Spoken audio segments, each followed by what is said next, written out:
In today's video I will be showing you how to fix Mobile Legends stop working problem. So the answer is easy. Just go to the settings and then scroll down to the apps section and then go to the search and search Mobile Legends, and then go to the storage, and here you will find this clear cache option. Click on it. Now you can go check it if it worked, and if it didn't you can try to restart your phone or turn the Wi-Fi off and on, or the Bluetooth or the airplane mode.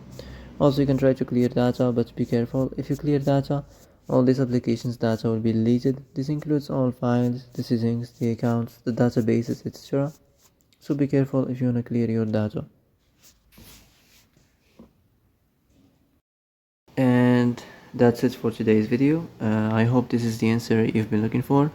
If you like this video, don't forget to like and subscribe, and see you in the next video. Thanks for watching.